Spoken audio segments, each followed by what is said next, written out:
He kōna I purangi tēnei nā te reo irirangi o Aotearoa. Famously, oil and water don't mix, unless you have a particular kind of chemical molecule, a two-phase molecule. One side is oil-loving, the other water-loving. It acts like a little linker piece that brings these opposing liquids together in harmony in our washing up liquids, detergents, shampoos, shaving foams, foods, paints, and skin lotions.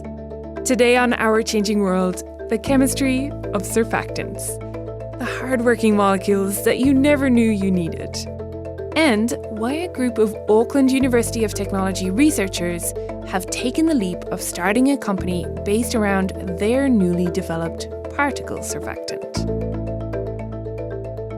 Kia ora, nau mai haramai ki te ao hurahanga, ko Claire Kincannon tēnei. Later we'll hear from one researcher trying to use hot spring microbes to help tackle smelly wine. The higher concentrations is where you get smells such as like cat pee or cabbage or a little off aroma or cooked potatoes. But first, surfactants. Currently, 95% of surfactants are either derived from the petrochemical industry, so from fossil fuels, or from palm oil. This is Dr. Jack Chen, an Associate Professor of Chemistry at Auckland University of Technology, AUT. And the rest are derived from food crops, which we want to avoid because it competes with food production.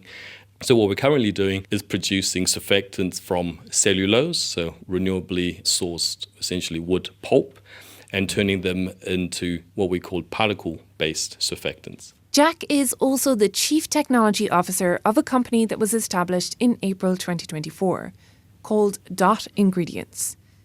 Because once they figured out how to make these cellulose-based surfactants in the lab, which they catchily call celluspheres, they reckoned there'd be a market for them, for anyone who wanted to form an emulsion, a mixture of oil and water. We knew already that especially people in the cosmetics industry are really wanting to move away from using petrochemicals as a source of the ingredients. Once we were able to make particles, they were able to form very stable emulsions. We started approaching global surfactant manufacturers and distributors. They were all very interested, and essentially the next step was for us to provide them with samples so that they could assess the properties of our surfactants in their own labs. We'll return to the company's foray into the cosmetic industry in a bit. But first, how do they go about making these cellulose-based particle surfactants? Dr. Mohinder Naya is the head of chemistry at Dot Ingredients. He brings me for a tour of their lab space at AUT and talks me through the process. Step 1 is to dissolve the cellulose extracted from the wood pulp. We stop at a fume hood, where a stir bar is spinning in the bottom of a large glass cylinder with some cloudy liquid inside. So this is how we try to dissolve the cellulose into water, and then we use that to nanoprecipitate out. So that's the instrument which is running over there, which I can show you there. There's also caustic soda and urea in here to help dissolve the cellulose fibres. Next step is the nanoprecipitation that Mohinder mentioned. Basically, they coerce the fibres to come back out of the liquid in the shape of teeny tiny balls, nanoparticles. He's pointing to the other side of the lab, where a small plastic container filled with liquid sits below a stand. The long wand of an electric stirrer is in the liquid. You can hear the noise of it vibrating rapidly as it creates a shear force. This container is sitting beneath 2 syringes, so the dissolved water-cellulose mixture will get dropped from the syringes into the water below, where it will precipitate back out. Cellulose is a fiber. So when you put that thing into something which is under high shear force, so it automatically get coiled and generate a particle shape. So when you're dropping like a fiber things into the water solution under high shear force, it generates a spherical shape, and that's how it generates a nanoparticle. And look, we're dealing with tricky size scales here. A strand of human hair is approximately 50,000 to 100,000 times wider than a nanoparticle. And these teeny tiny nanoparticle surfactants are still bigger than the traditional molecule surfactants. Now, turning plant-based cellulose stringy fibers into nanoparticles sounds pretty neat to me. But this isn't the part of the process that's new. The novel thing they've figured out was their own way to make these particles oil-loving on one side and water-loving on the other. They're updating their methods all the time, and they won't talk to me about the latest protocols because they're still under patent review. But they explain how they've been doing it so far. The tricky bit is holding these particles still so that you can get that half and half effect. How they do this is to first coat the entire nanoparticle in plant oils. This takes 3 days. Once they have them completely coated, they want to essentially peel the oil off half of the sphere. They do this by adding the spheres to a mixture of oil and water, so the spheres sit at this oil-water interface. Then we add sodium hydroxide to it. So that's how we are peeling the other half, which is in the water layer, but the other half, which is in oil layer, would still remain like coated with the oil. And then once they have undergone that peeling process, they're ready to be used. Yes, so once they are gone under peeling process, then you just have to wash it, and then they are ready to use. It ends up just looking like a white powder, which then needs to be tested for effectiveness in creating emulsions. Specifically, for now, in the cosmetic industry, because that's what they've decided to target first. Here's Dr. Jack Chen again. That's just because there's a lot more demand, both from the surfactant producers, so from the cosmetic brands, as well as consumers themselves for greener and more sustainable ingredients in their products. So there's that demand, and also there's a lot higher margins in cosmetic products compared to things like paints and coatings and food formulation. So that's our initial focus, while our product would be, let's say, relatively expensive compared to what's out there. But the long-term goal is that if we can get economies of scale, and we'll be able to produce these particles at much lower cost, and they'll allow us to enter into applications like paints and coatings, like detergents, and other formulations. Right, but to start with, those beauty companies want to be able to say our skin cream or serum is 100% renewably sourced, biodegradable, not dependent on fossil fuels, and that's what you want to help them achieve. Exactly, yeah. We want to help them achieve that tick for sustainability. And we also offer them, I think, a point of difference. And I think with cosmetics, it's a lot also about the marketing, but also we will be able to produce these surfactants from New Zealand. So having New Zealand source ingredients is also a big tick for them. To help with this is Dr. Victor Yim, who's head of product at the company. And he previously worked as a product developer with a New Zealand skincare company. And so he's jumped right into testing the Celluspheres in different formulas he's been making to see how they perform. Starting off with like a hand lotion, a hand cream, anything that's milky looking, it's a mixture of water and oil, going from water thin to as thick as like a moisturizer for now, yeah. Right, and you have some here. Yes. Yeah, can you show me? Yep. So this is a serum, so you can see that it's flows quite nicely. It's got around 10% oil. The point of it is that once you put it into the skin, you don't actually feel oiliness because it's fully mixed in with the water. And our particles is there to help keep it stable over time. Because if you mix water and oil in the kitchen, you'll see it separate out into 2 layers, and our particles will stop that from happening. Right, so without the particles there, you just have the oil floating on top of the water, and you're not just testing that it can help mix them together, you're also testing the stability, like how long is it going to stay mixed together and under what conditions? Yeah, so the general shelf life of these cosmetic products are 2 to 3 years, and obviously we want to be able to match that or even challenge beyond that. And do you need to test it under different temperature conditions? Yeah, so there's an industry standard of accelerated stability testing where we put it on the oven for 40 degrees or even 50 degrees to simulate freight conditions, or if a customer leaves it in their car under the blazing sun.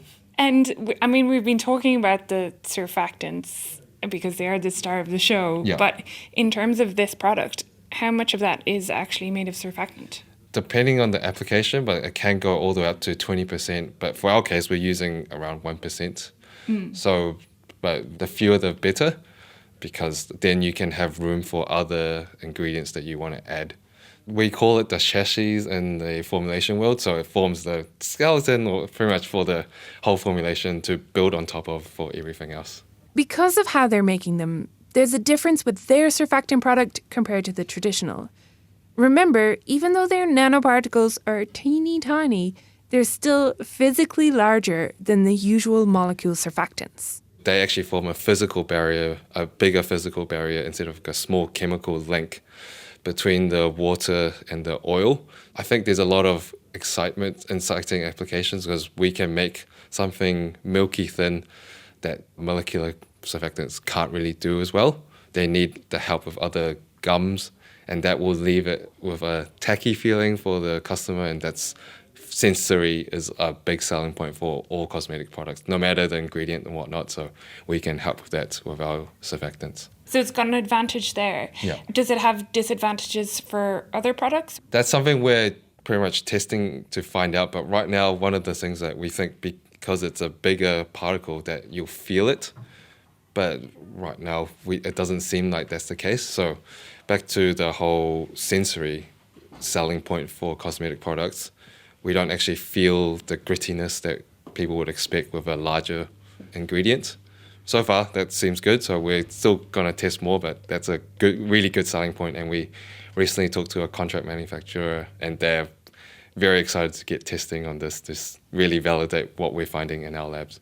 Along with this testing of the effectiveness of the surfactants to do their job, they've also had them tested and approved as safe for sensitive skin, plus tested for biodegradation. In an independent test, they were 93% broken down in 180 days. Now that they have this basic surfactant working well, they're also exploring different kinds of these particle surfactants that will be good for different jobs. Here's Jack. Our first, let's say, product line has been what we call non-ionic surfactants, which is just one category, one type of surfactant. There are also cationic, anionic, and amphoteric surfactants. So essentially surfactants that are positive or negatively charged, or even positive and negatively charged. We want to be able to cover as much space, like IP space, as possible. So that's what a lot of the technical team is focused on right now. That's also what Josh Van Dongen is working on. He's about to start his PhD with the group. I did my honours degree under Jack, and that involved a research project associated with dye ingredients that looked at modifying the cellulose particles with temperature-responsive molecules. So the particles that we have, that we can chemically attach to them, and if we heat them up or cool them down, the particles themselves would become more or less soluble in water and oil. You'd actually be able to dial them up or down based on the temperature? Yeah, essentially, yeah. And depending on the actual modifier that you attach to the particles, depends on the certain temperature that they would change preference or state. So my PhD will look at sort of another application to use the celluspheres in, and that is sunscreen. So sunscreen generally has either chemical or physical UV blockers in them, and we want to be able to apply our cellulose particles or replace the ones that are currently used with our technology. The startup now has 9 employees, and they've got money to get them to next March. Their CEO, Michael Fielding, works hard at the fundraising, says Jack, pitching to different venture capitalists in New Zealand and overseas.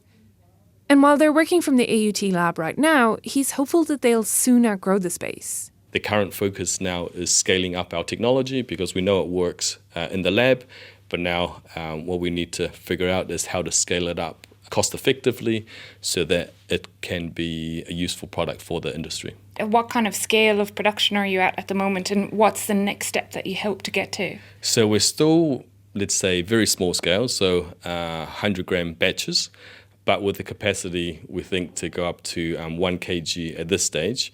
Our goal is that in 2 years' time, we'd be able to make 20 kg batches, and that's enough to serve a couple of product lines in a cosmetic brand. Alongside that, they're also working with others to figure out if they can use different sources of cellulose, including waste streams from other industries. We're also working with researchers from the University of Auckland, exploring the waste valorization of grape marc. So grape marc is essentially the waste product that is formed after you press grapes for the wine. So all the seeds and stalks and the skins. That at the moment is a massive issue for the winemaking industry. They want to have a way to turn that into a useful commodity, and we are exploring taking the cellulose from grape marc and turning them into sustainable surfactants. It's early days for the company, and it's Jack's first venture into the startup space. But he's excited about it so far. Definitely primarily an academic with, lots of ideas that we want to explore, and it's really, really awesome that we got this opportunity to actually bring something that we've drawn up in the lab into reality. So I'm really, really enjoying this journey, and it's kind of sparked our creativity, and we think we might have even other, let's say, startups in the pipeline as well. Thanks to the team at Dot Ingredients at Auckland University of Technology. Dr. Jack Chen, Dr. Mahinda Naya, Dr. Victor Yum, and Josh Van Dongen. Now to our next story, and a researcher trying to solve a different chemistry problem in the wine industry. A smelly problem. I caught up with Sarah Manners after she gave a talk at a molecular biology conference in Christchurch in September. My name is Sarah Manners. I'm a PhD student in microbiology at the University of Canterbury, looking into extremophilic microorganisms and how they can make wine less stinky.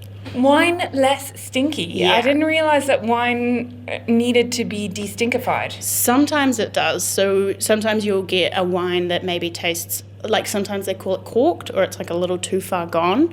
That's when it's a stinky wine or a not good wine. And also we get winemakers, they'll literally stick their head in a fermentation tank, and if it smells like eggs or something off, then they can add things to make it taste better again, or they can blend wines to make them taste less stinky. But it's quite an issue we've seen within the winemaking industry. And what is creating these stinky smells? It tends to be a range of things. I'm particularly interested in a group of compounds known as volatile sulfur compounds. So this includes things like hydrogen sulfide, which most people are broadly familiar with. It smells like rotten eggs. We see it a lot in places like Rotorua.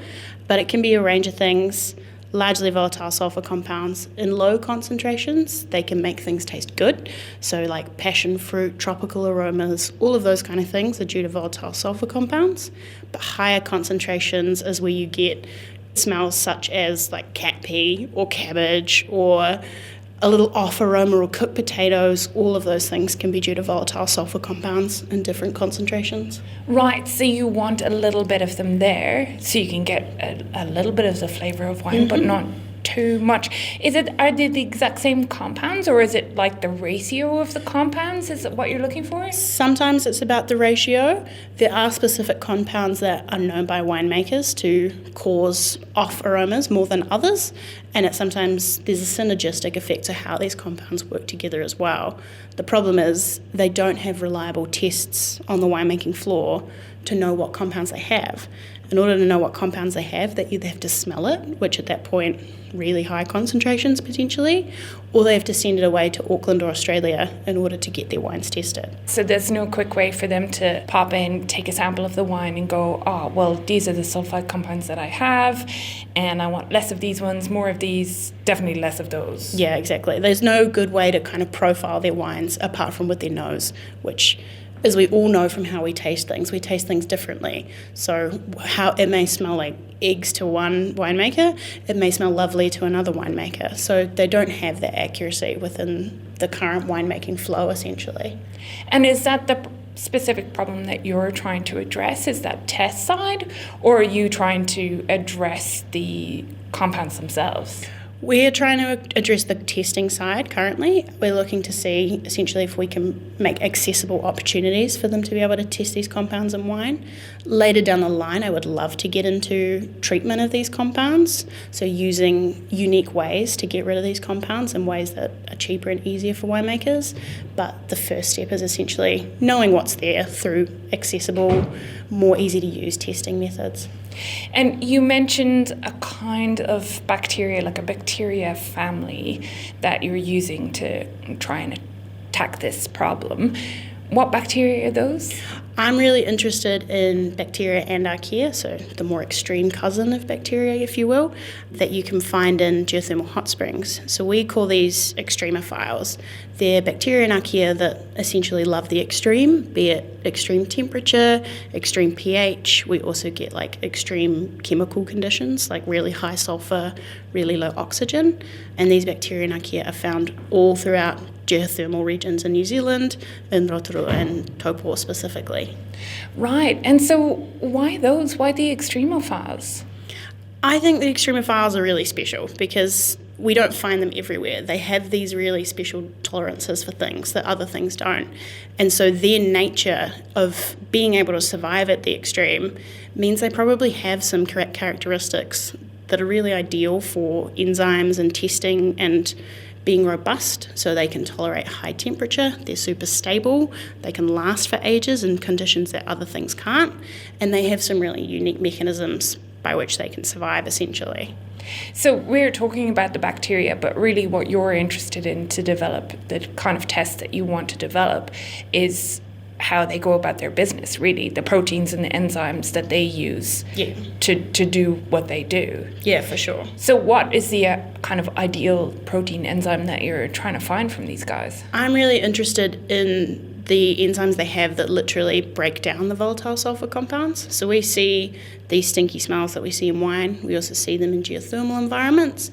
And the enzymes which are using these things in geothermal environments are the really interesting things to me. So there's a couple I'm interested in at the moment, one of which breaks down a compound known as methane thiol. This one tends to have those cabbage smells, and high concentrations are really not ideal.